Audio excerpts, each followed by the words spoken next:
Dal libro Sicilia Bella, da Nicolò Todaro. Luzzo Gilormo. From the book Beautiful Sicily, from Nicholas Todaro. Mr. Girolamo. Luzzo Gilormo aveva un canarino. Con la scagliola lo governava ogni giorno.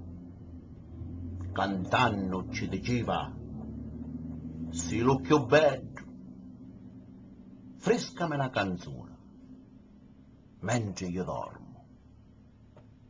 Sto canarino contento frescava, più contento di io non c'era nulla. Con la scagliola che spozzoleava trovava lo paradiso in fondo. Luzzo Gilormo non aveva altri pensieri.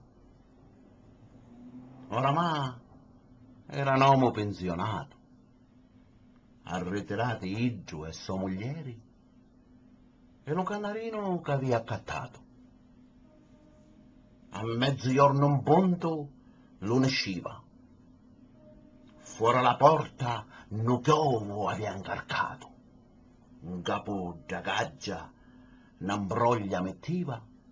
Sto canarino fu chiamato Fortunato. Lo zio Gilormo lo spassa aveva trovato. Meglio d'un frescaletto e do frescava.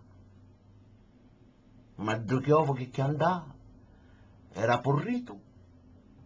Festa ci fece do gatto che aspettava.